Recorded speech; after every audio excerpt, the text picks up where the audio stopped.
if she was just stating. It sounded like she was more matter of fact than anything. She was like, Kevin Feige wanted creative control. I just did what the boss asked me to do. I was hired to do a job. I did the job. But I think it's still kind of, I don't know, kind of warns people. So it says the Marvel director admits she had to give up control to Kevin Feige. It is Kevin Feige production. It's his movie. So I think you live in that reality. I tried to go with the knowledge that some of you is going to take a backseat. So with that said, and just the climate of these Marvel movies, I mean, there's a few directors that walked. There's a director that recently walked away from the damn Fantastic Four. Like, he walked away. These directors walking away is supposed to be a different director for the Doctor Strange Madness movie, the Wanda movie. It's supposed to be different directors for a few projects and things, and they get to conceptual disagreements. Mm-hmm. You know what I mean? This director had his vision, he got this style, and then you gotta talk it over with Kevin. I almost called somebody else, Kevin Feige. You know what I mean? So, I mean, from what I've understood, Stan, talking to still some of the point, I still got a point. Okay, sorry. So with some of these directors that do that, then you get the results of like crappy material. Let's say like Thor, Love and Thunder. You know what I mean? Let's say some of these projects. I mean, some people didn't like the Doctor Strange. You know what I mean? Said it was a mixed bag. Should have went with the original director who specialized in horror. But do you really want to do that? You know what I mean? So, yeah. I mean, from what I understand in Hollywood, Ant-Man. Yeah, Ant-Man. From what I understand in Hollywood in general, when the studio brings in a director, and this is not the director's project, but the director is being hired, it becomes more of a work for hire job. Absolutely, it becomes more of a work for hire. You've hired me to direct this movie that so and so over here wrote. I'm going over these things with you. So I kind of, not that I think it definitely adds to deterioration of movies, but also like to think that not every decision every director makes is going to be a winner anyway. And that's true. And so it's like will this play a role if the movie is good or bad? To me, it's going to be about the story being told and the performances that you, the director, get out of the actors based on the material given to you. Because yeah, this is not your sandbox. This is not, you didn't create this world. You're coming into it. And so I would you're directing a Marvel movie. So I would just automatically think if I take a job for Marvel, be it as a writer for a comic book or a director for a film, I still have to give into the editorial parameters. And so within that, there is a surrender of a certain amount of creative control. I can't make the character say this thing that I really want them to say because the studio doesn't want me to. Because also creative control is a wide spectrum. You give up creative control on script edits. Yeah, you give up creative control on visual edits. Yeah, right. Is it everything? Is it one thing? What part? Where you want to control that? Yeah. What part of your control was taken? If it was in every step, then fine. It's in every step. But once again, you're playing in someone's sandbox. Exactly. Like I can't come into your house and then tell you, you know what, man? I'm about to take all the hairs off of here, pop, and pop them around, and then we're gonna take these pictures and you'd be like, no, we're not doing it. Exactly. You're gonna say no. But and we know that artists. I'm just playing devil's advocate. I'm an artist myself, and we know that artists get sensitive about the works that they do. So because what Ed Norton's whole thing was why he didn't do the press junkets for the Hulk is because he didn't like the final 30 minutes of the editing. Real. The final 30 minutes. That's the hill he chose to climb and stand on. And he's like, he was like, no, re-edit this. I don't like this. And so do an actor have that damn power though? Some actors do. They do? Ed Norton is actually notoriously hard to work with. Really? Mm-hmm. But I mean, because the actor has a complaint about a certain scene, do they do re-edits though? Because I thought it was more of the director or the producer. Well, when you work with Ed Norton is also your default assistant director, no matter who your director is. Okay, so let's I'm doing this. Right, I'm doing this. All right. All right. Be my guest. So, yeah, so I'll always once again I'm just playing devil's advocate. No, I think everyone should have their voice, and when they're working on things. But when you're working on something in someone else's universe, you do have to surrender some things. If I was to go write Amazing Spider-Man today for Marvel, they would not just let me do whatever I wanted. I got you. And so it's a measure of control that's given away on these projects when they're not your creation and you're just coming in to do a job. Do a job. And direct a movie. Direct a movie. If she had written this and produced it and put her heart. Yeah. But I'd still say, all right. But at the same time, I hope that she had a fair voice.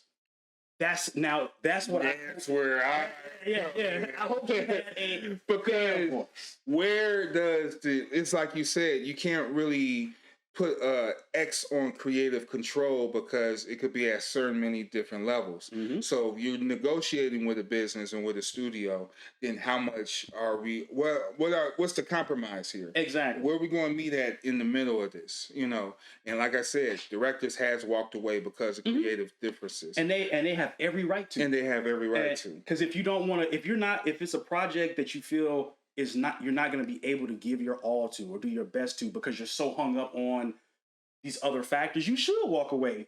Like if you're not going to be comfortable directing it, walk away. Right. I 100% believe that. Right. Ms. DaCosta, I like her work. Things I've seen for her so far. Yeah. She chose to stay. She knew so it's like there was the creative control that was given, whatever it was that was given up. She didn't walk. But okay. You're excited. You get this spot. You're doing a Marvel movie. I'm down for it. You do it. And you probably was a good process. And then you see the end results and it's probably not what your vision has been. And that's why I think I'm getting from this as a little precursor of that this movie wasn't fully her vision. And which is fair based off of your standards and everything. You working for a studio, blah, blah, blah. That's dope. But I think this didn't come out to her expectations. Yeah, maybe she's seen the final edit and it's like, I don't like, but then I guess that maybe she is the type of person, if you take a work for hire edit, put into your thing, I need to be part of these final cuts. I don't know if that's the issue or not. I'm just saying that because to me it sounds like she's seen it and that was like, it seemed like kind of remorseful a little bit, like, all right, now y'all got any questions? I just want to let y'all know. Directed to Kevin because I tried my best. And if y'all ain't feeling it, then it's that dude. And it's kind of like finger pointing already. So it is, and the blame game is starting already, and that's not good. Yeah, it's not good. That's not good. And I always kind of feel like if you're already pointing the finger at someone else, that means for a fact that this product is not what you wanted. It may not be what everyone else wanted. Right. But you signed a work for hire contract, and if you give up something, if she didn't have a fair voice, if that's something you need to say during the process. If you don't have a fair voice, you need to say that during the process. Gotcha. Because this is work. This is not a social situation. Y'all not just hanging out on set being buddy. Right. So if work conditions weren't what you wanted, then you should leave. If someone on staff was hard to work with, get one of the actors or something, that stuff needs to be said and handled early on. It's definitely, to me, the way that was worded, soft final edit does not like final edit. Soft something like because I would like to see what the writer says. Because what edits were done to your script, what edits were done to your story. Because Ms. DaCosta didn't write the story. Nah, she didn't. She didn't write the screenplay. She didn't write the script. She was brought on 100% to direct. So, is the problem the story? Is the problem acting? Is the problem the editing? That's why I wish she had said more. We're gonna have to find out all these questions when the movie drop. I'm definitely gonna see it regardless. Yeah. So and we'll take it from there, and then we'll trail back to this. You know what I mean? It's like now I see, or maybe she was wrong. It was brilliant. Or maybe it's a little bit of cold feet. Like, okay, maybe I like it, but I'm not sure. I don't think that. But she's done good work so far. She's done good work. So I think, I stand on what I'm standing on. I think she's seen the end product, was like, nah, this ain't totally my vision. Mm-hmm. And I know y'all expected this, but this happened. And she's saying that to the fans. Yeah, she's saying that to the fans first. Yeah. Because she said, y'all gonna take exception. Yeah, it's like, okay. Which, yeah, so that to me, like I said, screamed editing. Yeah. Like, you saw that editing was like, nope, okay, well. Mm-mm. I ain't gonna change this around. Hey y'all, right? I did my job. Done. Yeah, so film's done. So speaking of like rights and everything, man, there was a big announcement over the weekend. Or was it last week? It was last week, but past couple weeks that this DC book, Fable. Mm-hmm. Not the director, still into the movie. The writer of the comic book had made this IP public, and you know, he had a few walk-ins and talk-ins with DC, but you know, me and other artists had these conversations before off camera, is that these companies and corporations are corporations. You know what I mean? They're going to do your corporate thing to all your stuff and maximize the dollars. So, you know, either you're going to play that game or you're going to play in and out or you're going to do something like this. And, yeah, go ahead. Yeah, Fable's very, very good book. Yeah, dope, by the way. So dope read. good. Very dope read. So good. I've read the entire thing multiple times. Has pretty much what's funny is that most of those characters were already in the public domain in terms of, you know, the big bad wolf, Three Little Pigs, because it's all these. It's Fable. Right, it's Fable. It's all these thousands of years, but his iterations of them gave them unique voices, unique life, unique presence, and DC has gone back to the well a couple times, but it had, you know, it didn't have the same boom as the original. And now, you know, they want to do things without him, and Bill is just kind of like, film now, you can make your own web series with it. Let's do it. We don't have to pay Bill Willingham nothing but respect.